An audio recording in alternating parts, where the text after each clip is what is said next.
Olá, gente, tudo bom? É bom estar com vocês de novo aqui no nosso curso. Eu queria apresentar para vocês um novo curso, que é o curso Aconselhando uns aos Outros, um curso interessante sobre aconselhamento bíblico. Esse curso constará de 8 aulas, serão apenas 8 aulas breves, para a gente entender um pouco sobre o universo, o mundo e o que é o aconselhamento bíblico. A ideia é treinar você, membro de igreja ou até ministro da palavra, que não teve acesso a esse conteúdo, que você possa de fato ter acesso a esse conteúdo e reconhecer que é necessário ter este estudo, este conhecimento de aconselhamento bíblico. O nosso texto base está lá em Colossenses capítulo 3, verso 16, que nos diz que devemos nos aconselhar mutuamente com salmos, hinos e cânticos espirituais. É claro que ali está fazendo menção ao livro de Salmos, e como tal também a parte da escritura que cuida da alma, que trabalha a alma, que trabalha a adoração e louvor a Deus. Então nós vamos caminhar aí, entendendo um pouco sobre aconselhamento bíblico. Este curso ele é baseado naquele livro do John Elch, né, que é Aconselhando uns aos outros, publicado por Leitura Fiel, que gentilmente nos cedeu, nos deu naquele projeto Adote um Pastor, este livro. Com base nesse livro nós vamos produzir essas aulas, tá bom? Vamos lá. A nossa primeira lição, como vocês podem ver, é sobre o tema da humildade. Imagine um grupo de pessoas interconectadas que confiam umas nas outras, onde podem abertamente falar sobre suas alegrias, suas lutas contra o pecado. Então, essa batalha, essa luta que os crentes enfrentam e trabalham, são lutas que estão diariamente assediando os crentes, trabalhando contra a vida cristã, notoriamente sendo algo contrário à palavra de Deus. Isso tem causado muito transtorno aos crentes. E nosso objetivo, nosso curso é mostrar a importância de conhecer isso e ajudar outras pessoas no conhecimento da graça do Senhor Jesus.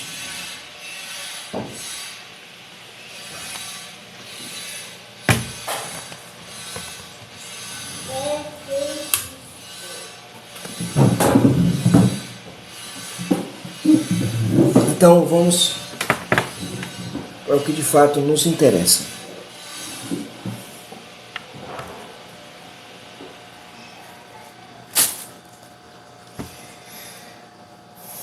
Se você encontra um grupo dessa natureza, um grupo onde as pessoas estão marcadas para descrever e tratar da sua alegria, das suas lutas contra o pecado, e quem ouve se alegra com você, quem ouve também sobre sua luta contra o pecado, ele decide orar por você, ele dobra os joelhos e ora por você, ele clama a Deus por você, ele está de fato voltado a cuidar da sua alma, a cuidar da sua vida, a ter uma vida pautada naquilo que a Escritura apresenta.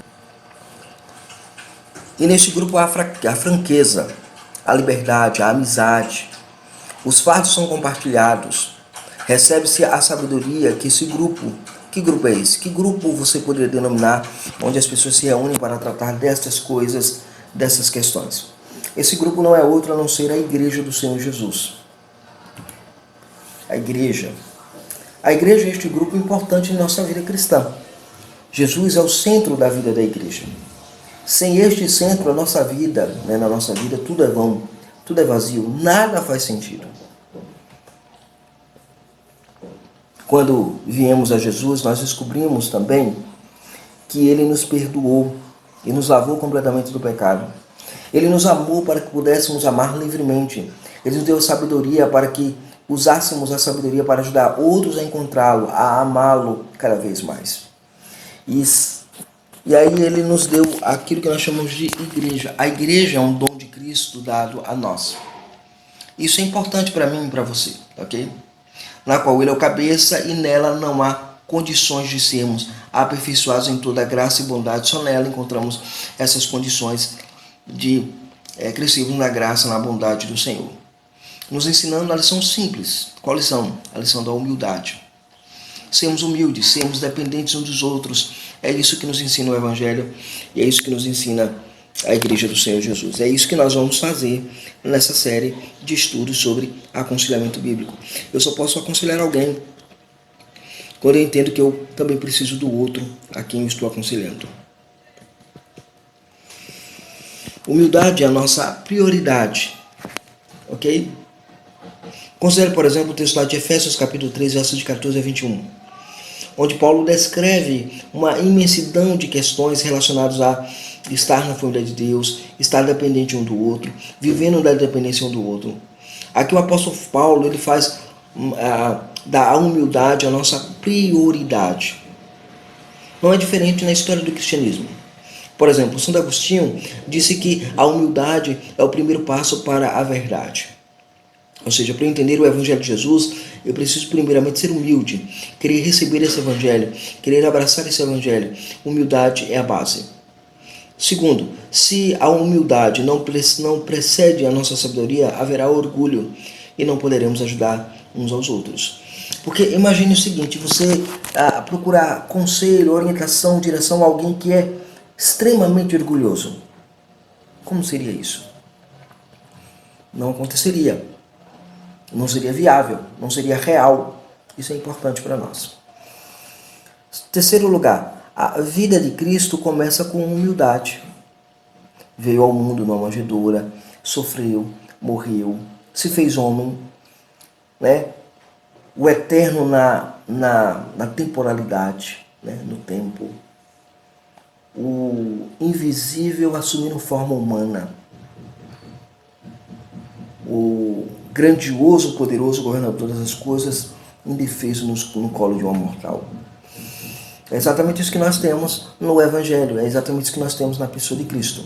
E nós aprendemos uma grande lição com isso. Qual é a grande lição que nós aprendemos? Aprendemos a seguinte, que a humildade simplesmente reconhece nossos muitos pecados e limitações. Então, responde da seguinte forma, quando você caminhar na humildade. Eu preciso de Jesus e preciso de outras pessoas. Essa é a essência do Evangelho de Jesus. E aqui é importante, porque nós vivemos uma cultura do desigrejismo. As pessoas dizem que não precisam da igreja, não precisam do outro, precisam apenas de Jesus. Mas nós aprendemos pela lição da humildade que eu preciso de Jesus, mas também preciso de você que é crente, que caminha louvando a Deus, que caminha comigo na mesma igreja, que congrega comigo na mesma comunidade da fé, que de fato cresce na graça e no conhecimento do Senhor Jesus. É exatamente isso que nós precisamos impulsionar no nosso aconselhamento. Em segundo lugar, a humildade também nos conduz a um outro lugar chamado oração. Como colocarmos a nossa humildade em ação, irmãos? É orando. Peça alguém para orar por você. Deus estabeleceu o seu reino na terra de tal forma que nos força a pedir ajuda a alguém. Não tente fazer tudo sozinho. Peça ajuda a alguém. Nós pedimos ajudas ao Senhor e também a outras pessoas. Não leve esse fardo sozinho. Esse fardo sozinho não vai resolver o problema. Não seja como um louco que querendo resolver as coisas na vida tenta isolar-se. Não isole-se. Procure ajuda em oração, ajuda em consagração diante do Senhor. Procure outro irmão em Cristo Jesus para você partilhar das suas dores e das suas lutas. Nós pedimos ajuda ao Senhor e também a outras pessoas. Isso é muito evidente na própria oração. Isso parece fácil, pedir ajuda ao Senhor, Deus contando-lhe algumas de nossas fraquezas, sabendo que Ele está disposto a ouvir, derramamos o nosso coração perante Ele, como diz o Salmo 62, verso 8. E aí riscamos um pouco de franqueza diante dele. Agora, outra coisa é pedir ajuda a um amigo. O nosso orgulho nos impede de sermos vulneráveis, porque nós olhamos para a nossa situação e dizemos, não, eu não quero que fulano saiba que eu sou fraco nesta área. Eu não quero que fulano saiba que eu sou pecador nesta área. Eu não quero que a igreja descubra a minha falha, o meu pecado, a minha negligência, a minha displicência. Eu quero que a igreja seja de fato o que ela é, perfeita assim como eu quero ser perfeito. E aí o orgulho nos impede de sermos vulneráveis. E o pior ainda é que se alguma vez você confiou em alguém, recebeu comentários maldosos ou no mínimo nada encorajadores, e aí talvez tenha decidido de uma forma total, imediatamente, a não deixar isso acontecer novamente. Essa autodefesa. E se trancou no seu mundo de orgulho, imediatamente não deixa isso acontecer de novo, não quer mais que isso aconteça novamente. E se trancou no seu mundo de orgulho, você guarda os seus problemas para você mesmo, os problemas são meus, as lutas são minhas, ninguém tem nada a ver com isso. Talvez seja essa a sua situação, talvez seja esse o seu problema. Mas esta forma autodefensiva pode parecer eficaz no primeiro momento, mas ela não é. Não é isso que Deus exige de nós. Ele quer que dependemos uns dos outros, como nós aprendemos em Colossenses 3,16, aconselhando-vos mutuamente na palavra, no Evangelho, em Cristo. Então, largue a sua indolência e venha até Cristo. Ele sabe como lidar e como tratar com você usando outras pessoas. Mas você pergunta, o que fazer então? Algumas coisas a gente pode fazer. E já encaminhando para o encerramento da nossa aula de hoje.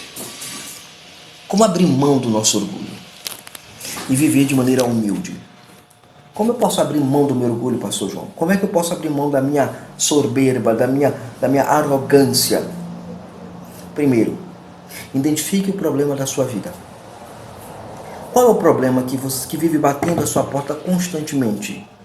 Faça uma lista desses problemas que batam a sua porta. Dinheiro, trabalho, relacionamento, saúde, nossa vida espiritual. Como anda a minha questão financeira desarrumada? Eu preciso organizá-la como? Oração. Primeiro passo, ore a Deus, busque a Deus, faça a lista, né? O trabalho, eu tenho aquele patrão cabuloso lá no trabalho, eu tenho aquele colega de trabalho que vive me dando patada, eu tenho aquela colega de trabalho que vive me assediando. Como eu lido com isso? Relacionamento, como está o meu casamento? Como está a minha relação com o meu cônjuge? Né? Saúde, como anda a minha saúde? Por que eu vivo enfermo? Por que eu tenho tantos problemas de saúde? Qual a razão que me tira o sono? E a minha vida espiritual, como está a minha relação com Deus? Como está o dia do Senhor no meu coração, na minha vida? São questões importantes a serem trabalhadas. Segundo, conecte um problema específico que você tem à Escritura. Isso é importante. Depois da lista de problemas que você fez de sua vida, conecte cada problema às Escrituras. Você estará conectando a sua vida às promessas, às graças e aos mandamentos de Deus. Precisamos de tempo para desenvolver essa habilidade, mas precisamos começar a fazê-la. Enfoque sempre as Escrituras. Há um artigo muito bom, uma matéria muito boa, depois eu trago aqui no canal, do Matthew Rady sobre orando a Escritura o dia todo, orando com Deus o dia todo. É um livrinho muito bom que foi traduzido recentemente, mas tem uma parte desse livro na obra do Dr. Joe Bick, A Teologia Puritana. Então, orar a Escritura é importante na vida do crente. Ore a Escritura. Se aproprie das promessas de Deus, se aproprie das graças de Deus e se submeta aos mandamentos de Deus através da leitura da Escritura Sagrada, da Palavra de Deus. Vou dar alguns exemplos aqui. Primeiro exemplo de problemas de vida. Como eu posso fazer isso?